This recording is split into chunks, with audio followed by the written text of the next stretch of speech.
Hi, I'm Sharon from Invitation and you're watching Metal Impact.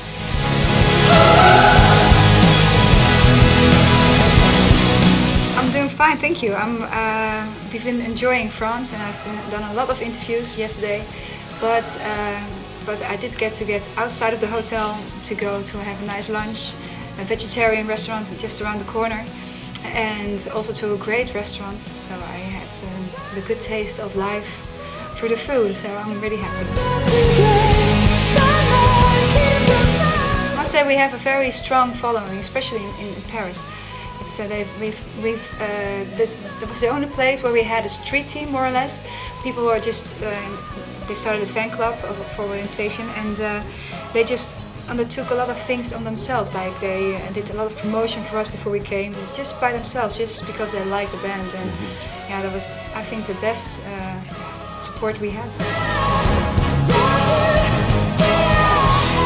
It's Greek, yeah, Greek mythology, and it's a multi-headed serpent, of course, or monster or dragon. And we made it on the cover only two heads because it looked better, but it's still a multi-headed monster, of course. And but it stands for the different angles that we have approached our music. We have, of course, had the classical things in our music, but also the Celtic part, the metal, the rock, and we used on our previous album even a touch of dance. And now we have also a song with a hip-hop icon. And I think that shows that we are not afraid to embrace new styles, and that's something that we get a lot of inspiration from, and we get a lot of fun out of doing that, actually. So that's what NIGHTWISH stands for musically, but lyric-wise it stands for the big things in life, different issues, but they're all connected somehow about how your vision on life is. Well, you know, we go back for a long time, and we know each other, meaning like I know who she is and I know her music, and she knows who I am, of course. So, but it's more like that I never saw the personality behind the voice and the face, and I was really curious about that, and I didn't know what to expect, because some people call her a diva, and on stage she is a real diva, but in a good way. Mm-hmm. And she shows a lot of strength and everything. And when we met, I felt I saw such a different part of her that you don't get to see that maybe if you don't see the person, you know, really, or talk to the person. And she's a really warm and intelligent woman, and I just had a really good connection with her. What about us? Isn't it enough? No, it's not a paradise. This is who we are. This is what we've got. No, it's not. Well, we wrote a song, and then we felt like, okay, this is a very epic song, and wouldn't it be nice, because it's the most epic song on the album, that I can still sing my way that I do now, and because I was supposed to do the classical voice myself, I was like, why not ask Tarja, actually, because that would be really cool to ask her. And we sent her the song, and to her management, and to her husband actually, and they liked the song, and we had a Skype meeting, and we had just felt good to do it, and she really liked the song. So I was like, and she was also saying like, it's really special to do this kind of thing together, because not a lot of women do duets together nowadays. It's not that happening that much at the moment. So we felt like, oh, that's pretty cool also for our fans, and they responded really well. So I was like,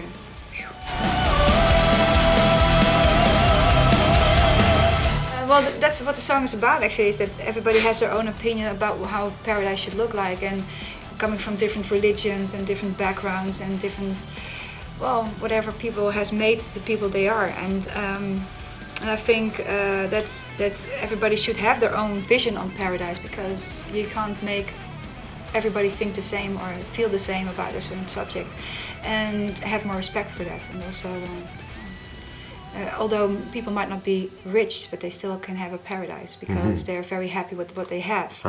And that you don't always need more and more and more to be happy, but it's more maybe close to home.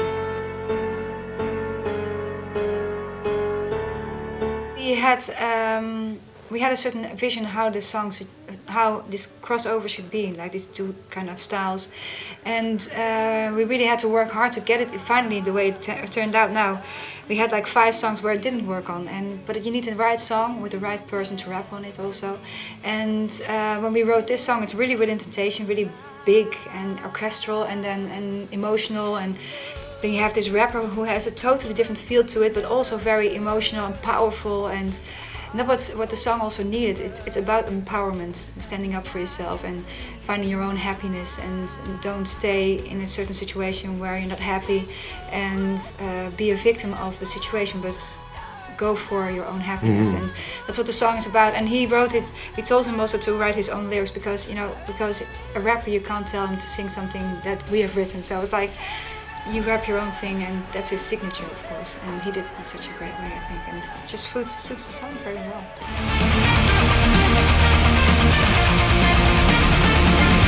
Yes, and he seemed to know us already, like many years, like, oh wow, cool.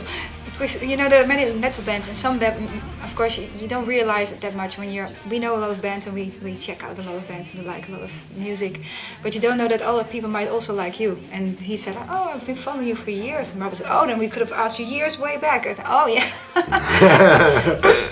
Well, anyway, it was the right song for him, because we had this kill switch engage kind of influences on the song. We didn't realize it until we had written it, like the tempo and stuff, and also the double bass drum, I think it was, and it was really that we realized, okay, but then it would be nice to maybe also ask him. He just left the band like a year ago, and we didn't know what he was doing, and he seemed to have already a new project, but he had time, and he liked the band and the song, so that was cool.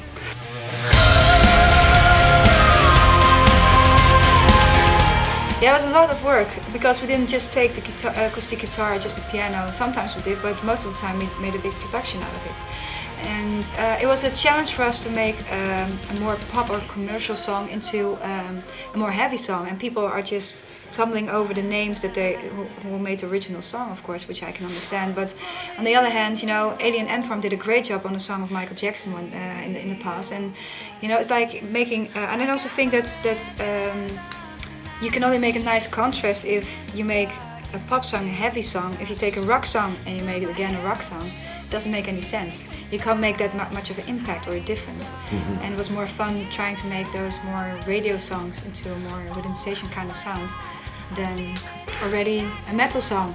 Because people said, why didn't you do an Iron Maiden song? Yeah, but this is a radio station, they don't play Iron Maiden, I'm sorry. But yeah. I don't know, then we should have made a ballad out of it, and then it would have been logical or something, but you don't want to hear a ballad, it's like, again. Yeah, well, there was a lot of tension around, because we were so like, you only have one show that you can show it all.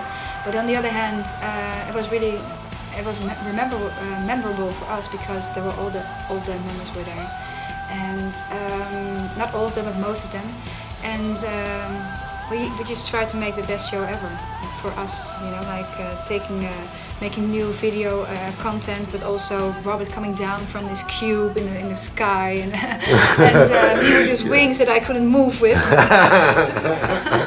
It was a bit ridiculous afterwards, because the first time I had those wings on, I kicked the drummer. I was like, BAM! All these cymbals were on the ground, going everywhere, and it's like, okay, I should really stand still. It's like, sparkling angel. It's like, okay, I can't do anything now. A little bit Spinal Tap, but it was funny also. But it looked great from a distance though, but I felt a little bit pinned down on it. But there was a lot of running around the stage, because I had so many changes with clothes and stuff, and then I had to come up with a piano again, and then had to be a different dress already. I only had like 19 seconds to really do a complete changeover. And sometimes I had dresses over dresses, and then just taking off parts, and 4 people pulling at me behind us. So the clothes was designed for it, that you could really take it off quickly, but still with all these corsets and stuff, it was a heavy job, and I was like, okay, what's the next song? Yeah, I didn't get much practice, it's like, it was only like, because we played many songs, but it was fun doing. Yeah. And all these dancers, we liked it also, it was really nice. I have a secret. I always, at least for the last few years, I mean, like in the beginning of when I started, I took sometimes a lot of medicine to keep my voice in shape. And meaning like when I had a cold and I still wanted to sing, then the only way to do that was through medicine actually, and just hoping that the next day I would feel better. But nowadays I use ginger root, and it was because our tour manager worked for, from the girl from the Rhythmics. Annie Lennox. And he said, yeah, she uses these big chunks of ginger root, and she cuts it up, and in hot water it cures anything actually, and it's really healthy. See you next time. You're welcome. It was a pleasure. Merci beaucoup. Merci. À bientôt.